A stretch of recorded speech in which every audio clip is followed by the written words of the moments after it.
हमें भाई 5 मिनट आलोचना रखिए।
पहले आप ये टॉपिक आलोचना आप किए थे ना, आगे आगे बढ़िए ना।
जय गुरु।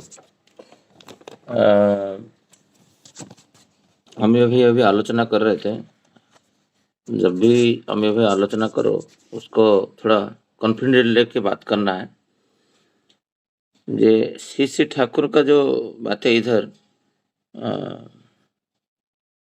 आप कल भी आलोचना कर रहे थे, आज की आलोचना कर रहे थे। पॉइंट्स जो बेसिकली जो श्री ठाकुर जी बोलना चाहते हैं वो पॉइंट्स आप देखोगे, मैं सारे अंडरलाइंस करके रखा हूँ। कल जो था पोस्ट में इसको डिलीट करके फिर दोबारा पोस्ट किया था, जिसको दैट बाकी लोग को जो मेन पॉइंट श्री ठाकुर जी यहाँ पर रखे हैं, जो हम लोग परिवेश के द्वारा प्रभावित हो जाते हैं, किंतु परिवेश को हम प्रभावित नहीं कर पाते हैं। उसका मेन जो कारण श्री ठाकुर जी जो बोले वो मैं उसके ऊपर आलोचना रखना चाहता हूँ। मेन होता है एक व्यक्ति जब एकानुरक्ति उसके अंदर नहीं रहता है, जो व्यक्ति आदर्श निष्ठ नहीं है, वो स्वाभाविक रूप से ही दुर्बल है। आप देखोगे कहीं पे भी, मैं एक अभी कुछ दिन के बाद का 3-4 दिन पहले का बात कर रहा हूँ, लास्ट वीक शायद होगा। एक बहुत बड़ा फंक्शन में प्रज्ञा और मैं थे, और वहां पर कुछ विशेष दायित्व में हम लोग थे। और जब हमारा गुरुजी का बात आया, 3-4 लोग जो उनका चेयरमैन, सेक्रेटरी, ये लेवल पे जो लोग हैं वो संस्था का, वो इष्टवित्त को इतना क्रिटिसाइज करके बातें की हैं। जैसे श्री ठाकुर अनुकूल चंद्र का जो दीक्षा लेते हैं, वो रात को उठ के सुबह बिछना का माने सर के नीचे पैसा रख के कुछ देते हैं। एक व्यंग्यात्मक वे में बोलना शुरू किया। बट वहां पर मैं था, मुझे बोल रहे, तो उसको श्री ठाकुर जी यहाँ पर जो बोल रहे हैं, ये एक परिवेश है, जो परिवेश में तुम जो इष्टभूति करते हो उसको क्रिटिसाइज कर रहे, वहां पर क्या होता है, तुम क्या करते हो, वो क्रिटिसाइज को लेके मन दुर्बल करके बैक कर जाते हो। और दुर्बल व्यक्ति जो होता है वो सोचता है कि शायद मैं कुछ गलत कर रहा हूं। बहुत सारा लोग भी इष्टभूति छोड़ देते हैं। ये बातें मैं एग्जाम्पल क्यों दिया, जब प्रैक्टिकली आता है ना, बुक्स पढ़ते हैं बट प्रैक्टिकल जब आता है डेली लाइफ में ये सब चीज आता है, बट वो क्षेत्र में कैसे हम लोग इसको हैंडल करेंगे। इसलिए श्री ठाकुर जी बोले भावमुख रहिए, पतित होने का संभावना कम रहेगा। ऑलवेज नाम परायण रहना चाहिए। जितना दूर हम लोग नाम करके चलते हैं हमारे लाइफ में, श्री ठाकुर जी हमारे अंतराल में काम करते हैं, हमको बुद्धि देते हैं, परिवेश को हैंडल करने के लिए देते हैं। तो मैं बोला आप तो भी तो करते हो। नहीं हम लोग नहीं करते, मगर ऐसा विश्व में कोई व्यक्ति नहीं है नहीं करता है। हम लोग एक प्रकार में करते हैं, बट आप एक दूसरे रूप में करते हो। क्या आपका पिताजी भुवनेश्वर में रहते हैं, किसी का पिताजी हैदराबाद में रहते हैं, जिनको मैं बोल रहा था, तो आप लोग क्या मंथ एंड में उनके लिए कुछ पैसा नहीं देते हैं, उनके खाने के लिए, वस्त्र पहनने के लिए कुछ पैसा नहीं देते? वहां पर सपोज जो पिताजी आपका किराए में है, रेंट में नहीं भरते हो कि नहीं? ना हम लोग देते हैं। माता को नहीं देते हो ना, हम माँ लोग को भी देते हैं।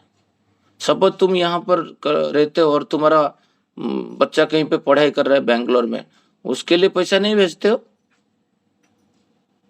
ना, हम लोग भेजते हैं ना। तुम जो पिता के लिए भेज सकते हो, माता के लिए भेज सकते हो, तुम्हारा पुत्रों के लिए भेज सकते हो, तो तुम्हारा जो गुरु है, जिसको तुम आदर्श मानते हो, जिसको तुम एक परिवार का सदस्य मानते हो, और जिसके कारण तुम्हारा जीवन लाभ हुआ है, उसको ले 2-4 आना कुछ इष्टभूति कर रहे हो भोग के लिए, जो एक्चुअली वो सफिशिएंट नहीं है, तुम उसको क्रिटिसाइज कर रहे हो। तो फिर एक बात घूम के एक पवित्र मनोभाव सबके अंदर क्रिया किया, क्योंकि उनका जीवन का जो लविंग सेंटर है, कौन है? ना पिता माता और पुत्र संतान स्त्री, उनका बातें मैं करवा दिया। तो परिवेश में यही लोग जो है वो बोल रहे हैं नहीं नहीं, सब लोग सत्संग जानना चाहिए। उनको जब अभी 8 दिसंबर के लिए इनविटेशन कार्ड देने के लिए गया था, उनका मनोभाव अलग टाइप का था। हम जब आदर्श निष्ठ रहते हैं तो हर सब परिवेश में इष्ट को लेकर कैसे बातें करना चाहिए वो हमारा अंदर क्रिया करते हैं। श्री श्री ठाकुर इधर बोल रहे जे जो कोई दुर्बल व्यक्ति होता है उसका 2-4 लक्षण यहाँ पर श्री श्री ठाकुर जी दिए हैं। जे वो किसी को जे हम दूसरे के लिए करेंगे क्यों, ये एक्चुअली जो टॉपिक है ना, ये सोचते ही नहीं का 4th नंबर पॉइंट है।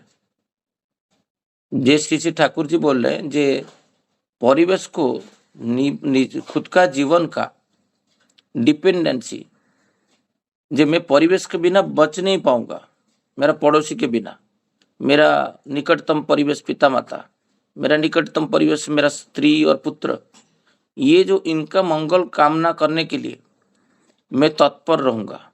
और ये जो व्यक्ति है ये कौन सोच पाएगा ना, जो जिसका जीवन में गुरु और आदर्श है।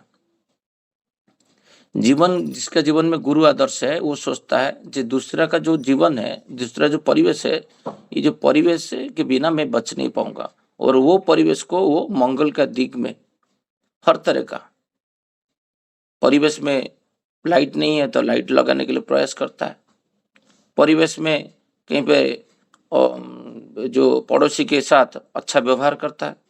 ये जो आदर्श परायण व्यक्ति और एक आदर्श चुप्त व्यक्ति जो दुर्बल हृदय साधारणतः, उनका बीच में श्री श्री ठाकुर जी इधर रखे। वो कुछ स्वार्थ लेके उसका मंगल करता है। जो दुर्बल व्यक्ति संपन्न होते हैं तो ना उसका अच्छा होता है ना खुद का अच्छा होता है। श्री श्री ठाकुर जी इधर बोल रहे हैं वो व्यक्ति कभी किसी को प्रभावित नहीं कर पाता है,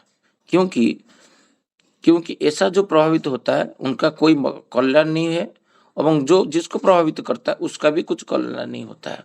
मैं एक बार बैंगलोर गया था 2014 में, जब इनिशियली गया था भुवनेश्वर से, तो घर नहीं था रेंट पे, तो मैं किसी का मंदिर में गया था सत्संग विहार। तो वहाँ पर एक गुरु भाई मुझे रिकमेंड किए जी दादा के घर पे आप पीजी की तरह 10-15 दिन रुक जाइए, फिर आपका घर जब मिल जाएगा आपका ऑफिस के पास आप रह जाना। तो वो जो भद्र व्यक्ति को मैं मंदिर में देख रहा था, बहुत अच्छा व्यक्ति था, ये था, उनके साथ में मुझे बोला ठीक है अच्छा है गुरु भाई है। और वहाँ पर जब रुका तो मंडे टू फ्राइडे सब लोग उठ के प्रार्थना करते थे, बट जैसे सैटरडे संडे होता था 2 दिन छुट्टी, उनका एक बेटी था एक बेटा था जिसका एज कुछ 30-35 होगा।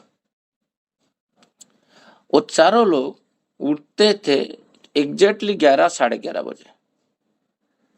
मैं दो हफ्ता में 4 दिन मिला मुझे उनके साथ मिलान के। जब घर नहीं मिला तो मैं उनका घर पे और 1 महीना रुका, तो 1.5 महीना उनका घर पे रुका, तो करीबन 12 सैटरडे संडे आया। 12 सैटरडे संडे वो 11 बजे उठते थे। और बैंगलोर में एक प्रथा है ब्रोंच, ब्रेकफास्ट नहीं खाएंगे। तो ये जो परिवेश के द्वारा मैं प्रभावित, मुझे तो मन होता था और थोड़ा सो जाने का, बट मैं अकेला उठ के मेरा प्रार्थना धीरे से करता था क्योंकि वो नहीं उठ जाए, उनका बाधा नहीं हुआ। 3rd वीक जाने के बाद उनका जो माँ है वो एक बार आंख खोल के देख रहे लाइट जल रही, कोई वो बैठ के ध्यान कर रहे, तो उनको खराब लगा। तो फिर 4th 5th संडे को वो जब उनके थोड़ा उठ के धीरे धीरे करना शुरू किए, और मैं जाने के बाद मैं जब पता किया फिर वो जो अवस्था था वही अवस्था है। तो परिवेश के द्वारा प्रभावित होके हम लोग बहुत टाइम में हम बाधा विघ्न सृष्टि करते हैं हमारा खुद का जीवन में। श्री श्री ठाकुर जी इधर क्या बोलना चाहते हैं? श्री श्री ठाकुर जी बोलते हैं ये भी ठीक है, जाजन जो है मनुष्य जो है वो सत्तानुमूलक होना चाहिए। जो जिसको प्रति प्रेम है उसको कैसे इष्टमुखी करना है ये सबका स्वभाव होना चाहिए। मनुष्य जाजन काल में क्या होता है, मनुष्य के कॉम्प्लेक्स वृत्ति के साथ कॉन्फ्लिक्ट द्वंद्व नहीं होता है, ऐसी बात नहीं है। इसी से ठाकुर जी क्यों बोल रहे हैं, जे जाजन काल में देखोगे आपको कॉन्फ्लिक्ट हो रहा है माइंड में, क्योंकि वो बहुत सारा काम आप करते नहीं होंगे। बट श्री ठाकुर जी इधर बोल रहे, यदि जातक आत्मस्थ रहता है तो वो सुकौशल से मनुष्य को इस बात का ज्ञान कर देता है कि उसका वास्तविक स्वार्थ कहाँ और क्या है। प्रत्येक मनुष्य को जब ये जाजन करता है कोई जाजक, श्री ठाकुर जी बोलते हैं, जब उसको वास्तविक रूप में जब आत्मस्थ मतलब वो ट्यून रहता है, किसके साथ, श्री ठाकुर जी के साथ नाम परायण होके रहता है, तो वो जो बातें करता है वो श्री ठाकुर जी जो बातें किए हैं, उनका जो इच्छा है उसी को मनुष्य के अंदर पूर्ण करने के लिए प्रयास करता है। और एवं उसमें मनुष्य कॉम्प्लेक्स वृत्ति में आइडेंटिफाइड होकर कॉम्प्लेक्स वृत्ति के स्टैंड पॉइंट में रिजिड रहने का मौका नहीं पाता है। श्री ठाकुर जी बोलते हैं, मनुष्य जब इष्टमुखर होके नाममय होके आदर्श का इच्छा उनको प्रतिष्ठा करना एक ही मात्र उद्देश्य हो, उसमें कोई व्यक्ति का प्रति स्वार्थ नहीं है, किसी का साथ कुछ कर रहा है बट मन में सोच रहा है जब मैं 2 LIC एजेंट उसको टारगेट है, इस पर साल दूंगा, मैं किसी के साथ मिल रहा है, अशोक भाई से मिल रहा हूँ, तो उसके माइंड में उसका 4 महीने से बैकग्राउंड में काम कर रहा है, जब मैं उसको मेरा अंतिम लक्ष्य है उसको 2 LIC एजेंट बेचूंगा, वो प्रयास कर रहा है, बट वो आगे वाले को उसको पता नहीं ये कि कौन सा उद्देश्य में ये सब कर रहा है। तो तुम्हारा अंदर बहुत सारा कॉम्प्लेक्स क्रिएट होगा, रिजिड हो जाएगा। श्री ठाकुर जी बोलते हैं ये जो रहेगा तो उसका कुछ कल्याण नहीं होने वाला है, तुम्हारा भी कोई कल्याण होने वाला नहीं है। श्री ठाकुर जी बोल रहे हैं इसको ऑलवेज जे अपना ये और अपनी भूल अपने आप समझ सकते हो। ये जो कॉम्प्लेक्स कभी कभी क्या होता है ना, जब जाजन करता हूँ वो काम मैं नहीं करता हूँ। सपोज मैं किसी को बोल रहा हूँ तो सुबह उठ के प्रणाम करना पिता माता को मैं खुद नहीं करता हूँ, तो मेरा अंदर एक रिपल्स सृष्टि होगा माइंड में, ये मैं तो नहीं करता हूँ प्रणाम, मैं किसी दूसरे को बोल रहा हूँ। ये बात जो है इसके टाइम में क्या होगा, आपका बात आपका जो गलत है आप समझ पाओगे। श्री ठाकुर जी बोल रहे जब जाजन करोगे, इसलिए श्री ठाकुर जी बोल रहे जो चरित्रवान है, जो आचरण सिद्ध है, उसका जाजन जो है वो हृदय स्पर्शी होता है, बट जो चरित्रवान नहीं है, उसका आचरण नहीं है, उसको दूसरे को प्रभावित करना थोड़ा सा मुश्किल होता है। और कभी कभी क्या होता है, जो आपके बारे में कुछ भी नहीं जानता है, अब अनभिज्ञ व्यक्ति है, आप स्टेज में बातें कर रहे हो और उसका जन्मगत संस्कार अच्छा है, वो आप बात को सुन के वो कर लेता है, तो उस कारण में तुम्हारा उसका कोई मंगल तो हो जाता है। बट जब वो आपका चरित्र को देखना शुरू कर देता है, हो सकता है वो कंटिन्यू कर सकता है, हो सकता है वो डिटैच हो सकता है। तो श्री ठाकुर जी इसलिए मजबूत करते हैं जो व्यक्तिगत साधन भजन का ऊपर। श्री ठाकुर जी बोल रहे हैं जाजक आदर्श प्राणता में अनकॉम्प्रोमाइजिंग दृढ़निष्ठ होगा, किंतु उसका ईगो अहं फ्लेक्सिबल नम्र होगा। यहाँ पर श्री ठाकुर जी एक वर्ड यूज किए हैं अनकॉम्प्रोमाइजेबल, किसी कारण वशत इष्ट को नहीं छोड़ना है। मैं देखता हूँ बहुत सारा जुब समाज होता है, मेरे पास कॉल भी आता है, बॉम्बे में हम लोग जो बातें करते हैं, कभी कभी बेटा यहाँ पर सोचते ही नहीं पालन करता है, बैंगलोर जाता है कि हैदराबाद जाता है, तो वहाँ पर वो जो परिवेश जिस रूममेट है वो डेली मछली मांस खाते हैं, तो उनके साथ रह के फिर वो खाना शुरू कर देता है। तो ये बातें स्वाभाविक रूप से श्री ठाकुर जी बोल रहे हैं जे कोई व्यक्ति जो दृढ़ संपन्न होता है, आदर्श संपन्न होता है, उसका जीवन में कॉम्प्रोमाइज नहीं करता है। ये कॉम्प्रोमाइजिंग जो वर्ड श्री ठाकुर जी यूज किए हैं, जे एक दिन कॉम्प्रोमाइज करोगे तो वो जो होल क्रिएट होता है चरित्र के अंदर, उसी में सारे वो छिद्र के अंदर आपका जो पात्र के अंदर छोटा सा छिद्र कर दे तो वो जल धारण करने का कोई क्षमता नहीं रहता है। लगता है आपको जे वो पानी वहाँ पर है, बट कुछ दिन के बाद उसके अंदर जो सुगुण है वो दुर्बल होता है। श्री ठाकुर जी बोलते हैं कभी भी कॉम्प्रोमाइजिंग, अनकॉम्प्रोमाइजिंग स्टेज में रहना है। श्री ठाकुर जी को लोग कभी कॉम्प्रोमाइज नहीं करना है जो जाजक होता है। बट उनका जो ईगो है, जो अहंग है, वो फ्लेक्सिबल होना चाहिए, पतला होना चाहिए, किसी का ईगो को हर्ट नहीं करना चाहिए। इसलिए श्री ठाकुर जी यहाँ पर एक बहुत बड़ा बातें रखें। जैसे कॉर्पोरेट सेक्टर में साधारणतः ट्रेनिंग दिया जाता है, तो देखा जाए हम लोग कभी कभी बातें करते करते उसका अहंग को टच कर देते हैं, जिसके कारण झगड़ा हो जाता है, जिसके कारण उसका ग्रहण करने का क्षमता कम हो जाता है। श्री ठाकुर जी बोलते हैं किंतु परम, जैसे वो उपदेष्टा के बेस में मनुष्य के सामने उठ उठ खड़ा नहीं होगा। जिसको उसको नहीं लगे जे तुम उसको कुछ कमांड कर रहे हो, तुम जैसे कोई उपदेश दे रहे हो, ऐसा नहीं होना चाहिए। उसको लगना चाहिए जे मुझे मेरा मंगल के लिए ये व्यक्ति आया है, मुझे जो कुछ बोल रहा है वो एकांत में लेके बोल रहा है, और मुझे उसको मेरा सारे जो भी कुछ वो मेरे लिए कर रहा है, मुझे कोई कहीं पे कमांडिंग नेचर उसके अंदर वो दिख नहीं रहा है, ये भाव नहीं ले रहा है जो इसको साधारण भाव से जाजक के अंदर श्री ठाकुर जी एक्सपेक्ट कर रहे हैं। ऐसा नहीं रहेगा तो जैसे किसी को शिक्षा देने के लिए चाहते हो तो शिक्षक मत बनो, सत्यानंद स्वामी श्री ठाकुर जी बोले। क्योंकि जब उसको पता चलेगा, जब उनको उसको ऑलवेज कमांड कर रहे हो, ऑर्डर दे रहे हो, तो आपका बातें सुनेगा नहीं। श्री ठाकुर जी और एक बात रखें, किंतु परम आत्मा के बेस में रेस्पेक्टेबल डिस्टेंस, हर किसी के साथ एक डिस्टेंस होना चाहिए। ऑफिस में आप टीम लीडर हो और आपके सबऑर्डिनेट है, आपका पीयर्स है, उनके साथ को वर्कर से, उनके साथ एक डिस्टेंस मेंटेन करके रहना है। परिवेश में जो रहते हो, वो फ्लोर में जो लोग रहते हैं, उनके ऑनरेबल डिस्टेंस रहना चाहिए। पिता माता के साथ साथ एक ऑनरेबल डिस्टेंस होना चाहिए।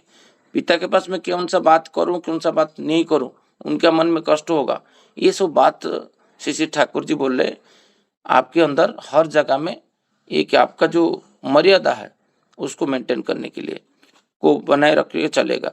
कभी चीप सस्ता नहीं होगा, इस प्रकार वो चलेगा जैसे जदीद का दिल उसके प्रति सहज श्रद्धा से उन्मुक्त होगा। अभी कुछ दिन पहले हम लोग 3 दिन पहले देवराज भाई में बलराम भाई परिवेश में कार्ड देने के लिए, इनविटेशन कार्ड देने के लिए गए थे महाराष्ट्र उत्सव के लिए। एक व्यक्ति है जो दूसरे के लिए साथ गाली गुलज करता है, उनका व्यवहार बहुत खराब है, बट जब मेरे साथ वो बातें करता है, वो जो लूज टॉकिंग करता है, वो लूज टॉकिंग मेरे साथ नहीं करता है। क्योंकि मैं जब बातें करता हूँ एक उनके साथ जो करता हूँ, तो मैं एक भावगंभीर की अवस्था में रह के बातें करता हूँ, क्योंकि मुझे पता है थोड़ा सा मैं स्माइल कर दूँ ना तो वो फिर वो अवस्था में चला जाएगा। तो किसके साथ क्या बात करना है फिर मैं पॉइंट आउट करके उनको बताया। बलराम भाई को देखा तो दूसरा टाइम में कितना गाली गुलज करता है। तुमको टाइट होना चाहिए जे तुम कहाँ पर कैसे बातें करते हो। कभी भी कोई लूज टॉकिंग ऑफिस में हो रहा है, कोई किसी को थोड़ा सा मुंह से निकल जाता है कोई लड़की के प्रति, मैं उनका 45 मिनट्स क्लास शुरू कर देता हूँ ऑफिस के अंदर काम छोड़ के। तो वो व्यक्ति एक दिन मेरे सामने साहस भी नहीं करेगा किसी का, कोई लड़की को लेके कि किसी को लेके।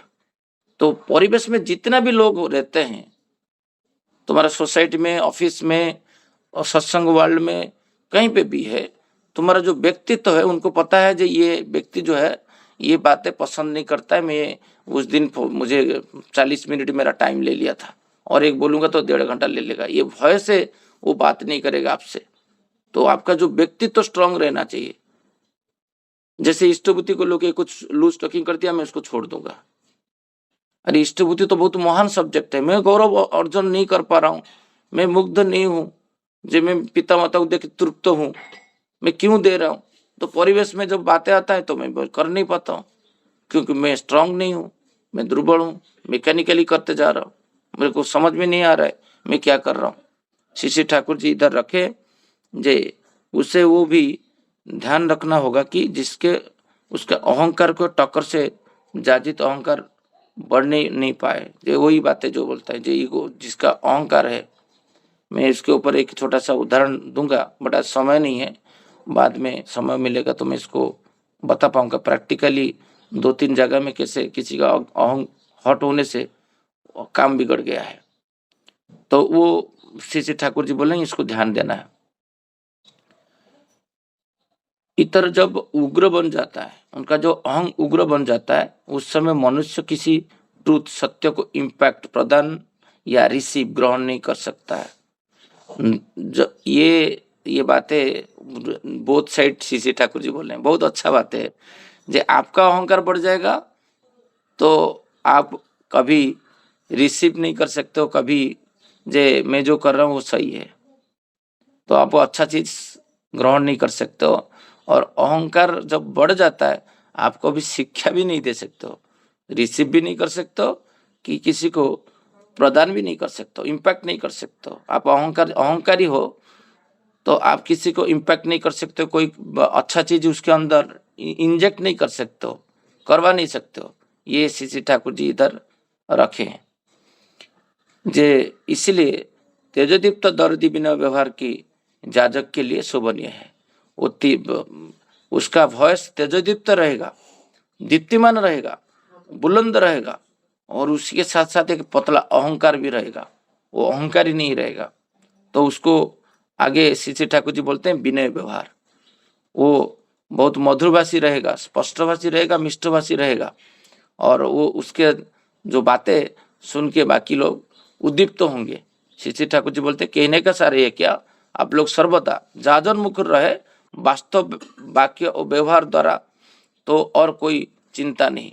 ये जो वास्तव वाक्य प्रैक्टिकल मैन बनना, व्यवहार के ज्ञान रखना, तो ये करने से कुछ नहीं होता। तो स्त्री के ऊपर प्रभाव आप डाल सकते हो, पुत्र के ऊपर प्रभाव डाल सकते हो, प्रभाव परिवेश के ऊपर ऑटोमेटिक धीरे धीरे जाएगा। इतना बोल के आज का आलोचना को यहीं पे विराम करते हैं। सबको जय गुरु।